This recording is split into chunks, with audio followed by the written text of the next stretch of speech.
एक रात मैं मेरे दो दोस्तों के साथ बाइक से तेल गांव के जंगलों से गुजर रहा था। मैं बाइक चला रहा था। सुरेश और अजय मेरे पीछे बैठे हुए थे।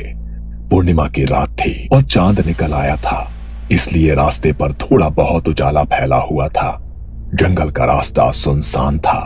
रास्ते पर सिर्फ हमारी ही बाइक थी। अरे भाई, बाजू में बाइक लगा, अपन को बहुत जोर से सुसु आया यार। मुझे भी टंकी खाली करनी थी, इसलिए मैंने बाइक रास्ते के किनारे लगाई। मैं और सुरेश रास्ते के किनारे चले गए और अजय दूसरे किनारे टॉयलेट करने के लिए चला गया। जब मैंने और सुरेश ने अपना काम कर लिया तो हम बाइक की तरफ गए, लेकिन हमने देखा कि अजय वहां पर नहीं है। हमने चारों ओर देखा, लेकिन हमें अजय कहीं पर भी दिखाई नहीं दिया। अजय भाई, कहाँ हो तुम?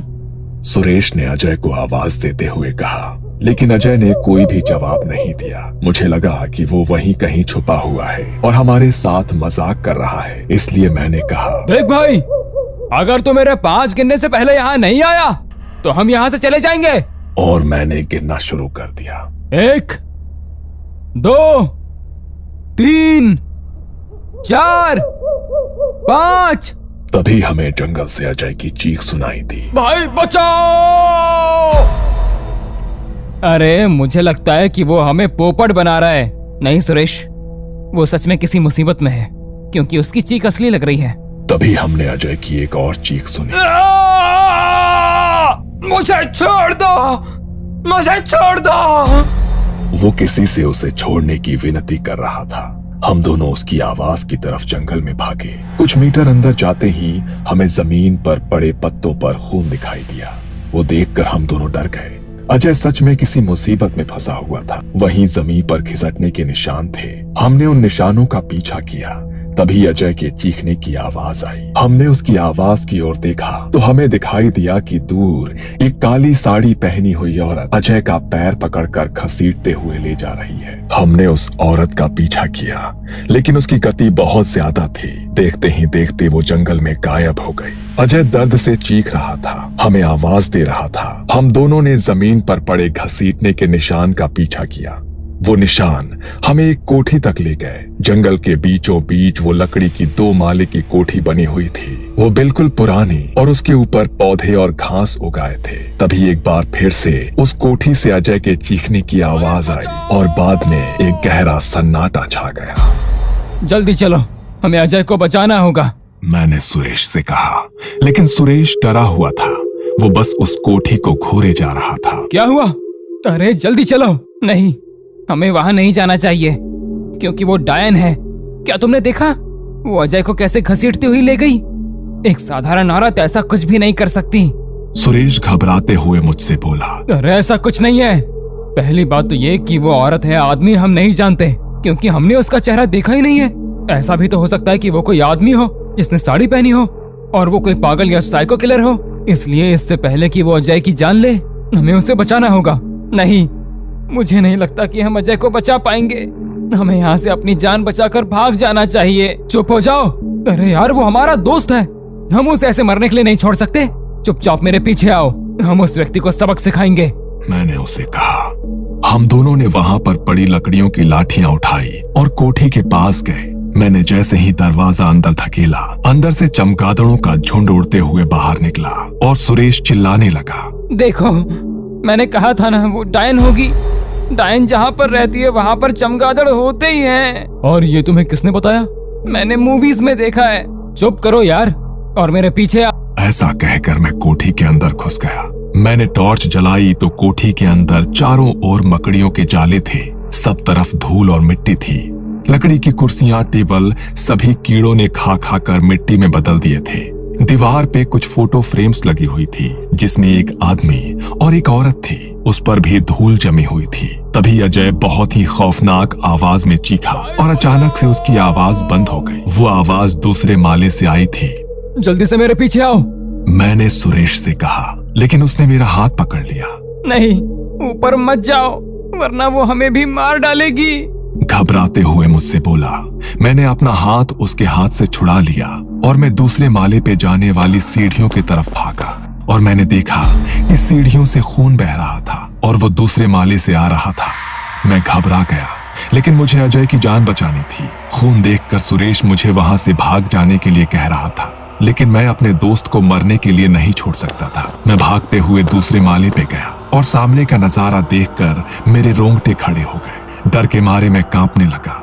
सुरेश तो वो भयानक मंजर देखकर चीख उठा, क्योंकि कॉरिडोर में छत से अजय की लाश लटक रही थी। उसके दोनों पैर एक काले रस्सी में बंधे हुए थे जो छत से बांधी गई थी, और उसके हाथ जमीन की तरफ लटक रहे थे, लेकिन वहां से उसका सिर गायब था। तभी हमें अजय की आवाज सुनाई दी, भाई मुझे बचाओ। लेकिन ये कैसे मुमकिन है? अजय तो मर चुका है। शायद नहीं, क्योंकि इस लाश का सर नहीं है और इसके शरीर पर कोई कपड़े भी नहीं है, इसलिए हम नहीं कह सकते कि वो मर चुका है। अजय की आवाज एक कमरे से आ रही थी। हम लोग हाथ में लाठियां लेकर उस कमरे में गए। कमरे में अंधेरा था।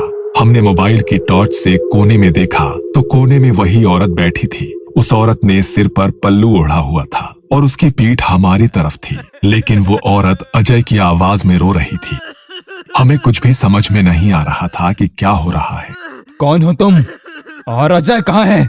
मैंने उस औरत से पूछा। तभी कोने में बैठे उस औरत ने मुड़कर हमारी तरफ देखा और सामने का मंजर देखकर हमारे रोंगटे खड़े हो गए, क्योंकि उस औरत का सर नहीं था। उसके हाथ में अजय का कटा सिर था। दोस्तों, मैं यहाँ हूँ। अजय का सिर हमसे बोला। हम जान चुके थे कि उस सिर कटी औरत ने ही अजय का खून किया है, और बाहर कॉरिडोर में जो लाश लटक रही थी वो अजय की ही है। वो औरत चुड़ैल या डायन थी, या रूह, या फिर आत्मा, ये तो हम नहीं जानते थे, लेकिन हम ये जानते थे कि वो इंसान नहीं है और हमारे खून की प्यासी है।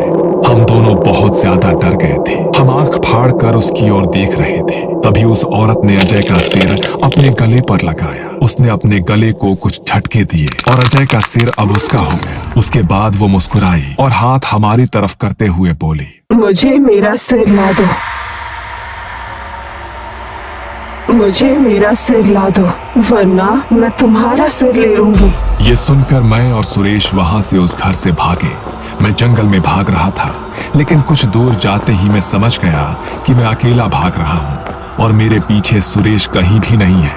मैं कुछ मीटर पीछे चला गया। मैंने देखा कि सुरेश उस भूतिया कोठी की तरफ जा रहा है। मैं भागते हुए उसके पीछे गया। सुरेश, तू कोठी की तरफ क्यों जा रहा है? भाग यहाँ से, वरना वो तुम्हें भी मार डालेगी।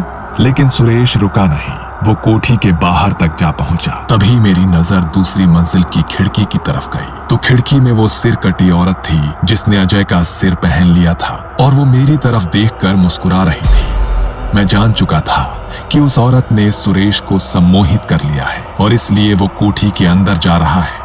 वो अपने होश में नहीं था, तो मैंने उसका हाथ पकड़ लिया और उसे वहां से दूर खींच कर ले गया। लेकिन सुरेश ने मुझे धक्का मारा और मैं पेड़ से जा टकराया। मेरा सिर जख्मी हो गया और आंख के सामने सब कुछ धुंधला धुंधला दिखाई देने लगा। लेकिन मैंने देखा कि सुरेश उस कोठी के अंदर चला गया है। कुछ देर बाद मेरी आंखों की रोशनी ठीक हो गई और मैं सुरेश को आवाज लगाते हुए कोठी के उसी कमरे में चला गया जिसमें मैंने उस औरत को देखा था। मैंने देखा कि कमरे में सुरेश अपनी गर्दन पर एक हाथ से छुरी लगाए हुए खड़ा था और दूसरे हाथ से उसने अपने सिर के बाल को पकड़े हुए था। मेरा सिर ला दो, मुझे मेरा सिर ला दो। सुरेश अजीब तरीके से बड़बड़ाता गया और उसने अपने ही हाथ से छुरी से अपना सिर काट लिया और दाई हाथ में पकड़ लिया। उसके धड़ से खून की पिचकारियां निकलने लगी और वो जमीन पर गिर गया। ये देखकर मेरे पैरों तले जमीन फिसल गई। क्या हुआ? डर गए?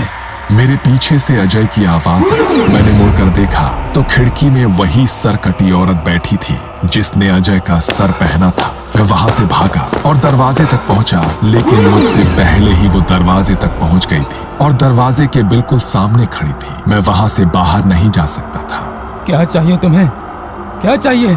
मेरा सिर, मुझे मेरा सिर ढूंढ कर ला दो, और अगर तुमने ऐसा नहीं किया तो मैं तुम्हारा सिर ले लूंगी।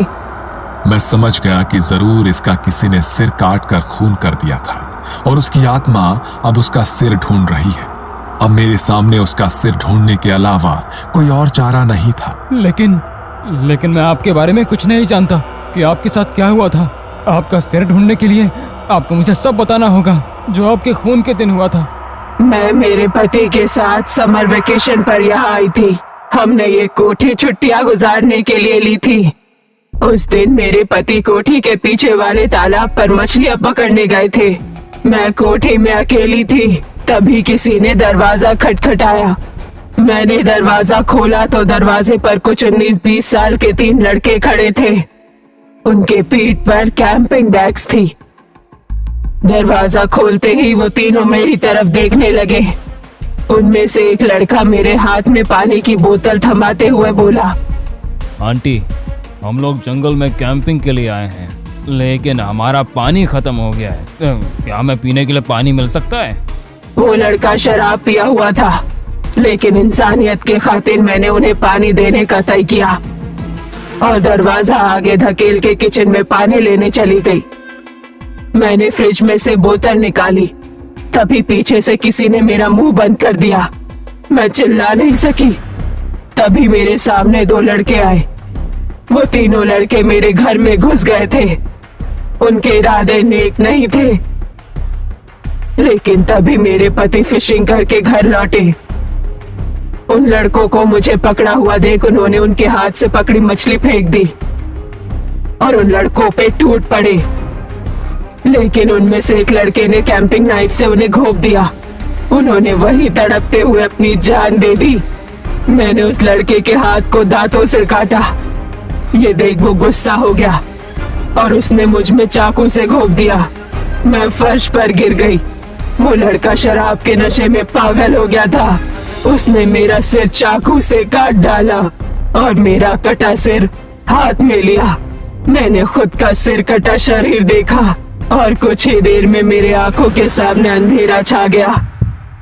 जब मेरी रूह जागी, वो अधूरी नहीं थी। मेरा शरीर बरगद के पेड़ के नीचे दफनाया गया था, लेकिन वहां पर मेरा सिर नहीं था। मेरी रूह अधूरी थी, इसलिए अधूरी रूह पूरी करने के लिए मुझे मेरा सिर चाहिए। उसके बाद तुम्हें मेरे शरीर की हड्डियों को सिर के साथ जलाना पड़ेगा, तभी मुझे मुक्ति मिलेगी और उसके बाद अपने आप तुम मेरे चंगुल से छूट जाओगे। ये सुनकर मैं थोड़ा हैरान रह गया, क्योंकि उसकी बताई हुई बातें उसका सिर ढूंढने में मेरी मदद नहीं कर सकती थी। उसके बाद क्या हुआ? जब आपकी जान चली गई तब आखिरी बार आपने क्या सुना? वो मछली को फ्राई करके खाने की बात कर रहे थे। मैं कुछ देर सोचने लगा। आपने बताया कि आपके पति ने मछली फेंकी और इन लड़कों पे टूट पड़े। इसका मतलब कि उन्होंने केवल एक ही मछली पकड़ी थी। हाँ, सिर्फ एक ही मछली थी। हाँ, वो एक मछली खाने के लिए उन्हें काफी नहीं होगी, इसलिए वो जरूर फिशिंग रॉड लेकर मछली पकड़ने तालाब की ओर गए होंगे। और मुझे लगता है उनमें से एक लड़का आपका सिर हाथ में पकड़े तालाब की ओर ले गया होगा और उसी ने आपका सिर तालाब में फेंक दिया। मैंने अनुमान लगाया। उस वक्त मेरे दिमाग में जो कुछ भी आया मैंने उसे वही बताया। तो जाके मेरा सिर तालाब में ढूंढो। मेरे पास दूसरा कोई चारा नहीं था। एक नया इंसान तालाब पे किस रास्ते से जा सकता है, ये सोचकर मैं कोठी के पीछे वाले तालाब पे गया, क्योंकि वो लड़के भी उस तालाब पे मेरी तरह ही गए होंगे। मैं किनारे पे खड़ा हुआ। शायद उस लड़के ने इसी जगह से उसका सिर पानी में फेंका था। मैंने किनारे पे एक जगह खड़े होकर बोला। मैंने आजू बाजू देखा, वहां पर कुछ खाली नारियल पड़े थे। मैंने उनमें से एक सिर के बराबर नारियल उठाया और पानी में फेंका। उसके बाद मैंने उसके 5 मीटर के रेडियस में तालाब में डुबकी लगाई। 1.5-2 घंटे ढूंढने के बाद तालाब के निचली सतह में मुझे उसका सिर कीचड़ में फंसा हुआ मिला। उसका पूरा मांस मछलियों ने खा लिया था। मैं वो सिर जमीन पर ले आया। उसके बाद मैंने उस औरत की कब्र खोदी और उसके शरीर को सिर के साथ जला दिया। तभी उसकी आत्मा आसमान की ओर चली गई। उसके बाद मैं वहां से भागा और अपनी जिंदगी में उस खौफनाक जंगल की तरफ कभी नहीं गया।